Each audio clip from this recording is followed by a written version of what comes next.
अस्सलाम वालेकुम दोस्तों, मैं हूं सैयद उमर फ़ारूक अपने चैनल उमर स्पीक्स की एक और एपिसोड के साथ आपकी खिदमत में हाज़िर हूं। दोस्तों, आज के एपिसोड भी उम्रा से रिलेटेड है और स्पेशली जो रूल्स हैं सऊदी अरब में यानी कि स्टे करने के, वहाँ पे रहने से रिलेटेड, कि जो लोग हज या उम्रा के वीज़ा पर या विज़िट वीज़ा पर वहाँ पर जाते हैं और उसके बाद जो प्रॉब्लम्स स्टार्ट होते हैं, तो उसके रूल्स एंड रेगुलेशंस लोगों को पता होना चाहिए। तो आज की इस वीडियो को ज़रा कंप्लीटली देखिएगा। बट वीडियो स्टार्ट करने से पहले आपसे सिर्फ इतनी सी रिक्वेस्ट है कि अगर आप हज और उम्रा से रिलेटेड लेटेस्ट इन्फॉर्मेशन से वाकिफ़ रहना चाहते हैं तो इस चैनल को अभी के अभी सब्सक्राइब करें, क्योंकि आई एम श्योर कि मेरा ये चैनल आप लोगों की लाइफ में ज़रूर वैल्यू ऐड करेगा। जी, तो दोस्तों, बात कर लेते हैं कि ओवर स्टे का रूल क्या है, ओवर स्टे है क्या, जो कल सऊदी गवर्नमेंट ने एक न्यू नोटिफिकेशन जो है इशू किया है।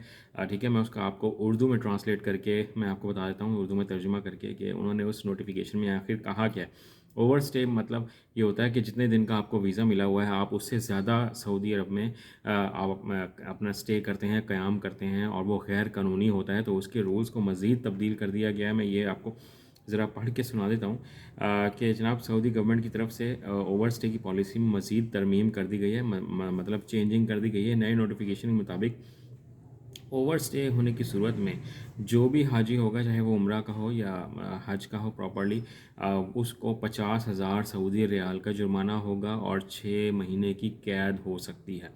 ठीक है, ये एक भी सज़ा हो सकती है, ये दोनों भी हो सकती हैं। ठीक है, और ओवर स्टे में किसी किस्म की जो लोग मदद फ्राहम करते हैं, जो उनको मुआवनत करते हैं, उनको हेल्प करते हैं, मतलब कि कोई कामे पर हैं वहाँ मौजूद, या कोई लोग वहाँ पर ऑलरेडी रह रहे हैं, बिज़नेस कर रहे हैं, और वो किसी अपने दोस्त को, रिश्तेदार को वहाँ पे हेल्प करते हैं कि आप यहाँ पर रुक जाओ, कुछ ना कुछ बाद में हम कर लेंगे, आप यहाँ छुप छुपा के काम करते रहो।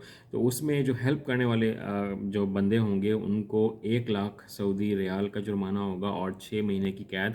ये एक सज़ा भी हो सकती है और दोनों सज़ाएँ भी हो सकती हैं। जबकि जो टूर ऑपरेटर्स होते हैं, यानी कि जो उम्रा ऑपरेटर्स हैं या हज ट्रैवल एजेंसीज़ हैं, ठीक है, उनको बहुत ही हैवी फ़ाइन, मतलब कई लाख रियाल जुर्माना और जो लाइफ टाइम बैन है, ताहयात पाबंदी हो सकती है। तो अब लोग करते क्या हैं कि लोग यहाँ से हज या उम्रा का वीज़ा लेकर चले जाते हैं या विज़िट वीज़ा लेकर चले जाते हैं और वहाँ पर जाकर रूपोश हो जाते हैं, छुप जाते हैं, और उसके बाद वो छोटी छोटी मुख्तलिफ़ किस्म की नौकरियाँ करते रहते हैं, किसी के बाद स्टे करते रहते हैं। बट उनके रूल्स बहुत स्ट्रिक्ट हैं और उनका सिस्टम ऐसा है कि वो आपको किसी भी वक्त कहीं से भी ट्रेस कर सकते हैं। तो आप किसी भी किस्म की इस तरह की एक्टिविटी में इन्वॉल्व ना हों, क्योंकि 50,000 सऊदी रियाल जो है वो बहुत बड़ी एक अमाउंट है। अगर आप एक दिन भी ओवर स्टे कर जाते हो तो आपको 50,000 सऊदी रियाल और 6 महीने की कैद, इन दोनों में से कोई एक या दोनों भी सज़ाएँ हो सकती हैं। तो मेरी आपसे सिर्फ इतनी सी रिक्वेस्ट है कि हम लोग वीज़ा लेते हैं जिस मकसद के लिए लें और इबादत के लिए लें, उसको किसी और मकसद के लिए इस्तेमाल ना करें।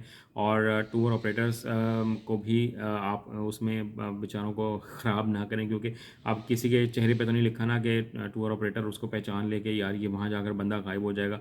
तो उनका भी बिज़नेस है, उनको अल्लाह ताला ने जो रोज़ी दी हुई है वो आपकी वजह से ख़राब नहीं होनी चाहिए। आज की वीडियो में सिर्फ इतना ही आप लोगों से रिक्वेस्ट करनी थी, और मेरी रिक्वेस्ट है कि इस तरह की कोई मिस्टेक ना कीजिएगा। उनके रूल्स बहुत सख्त हैं, वो बिल्कुल आपको बख्शने वाले नहीं हैं। आज की वीडियो में नहीं कहना तो चैनल पर अगर नहीं तो चैनल को सब्सक्राइब कर लीजिएगा। अपने घर वालों का बहुत ज़्यादा ख्याल रखिएगा।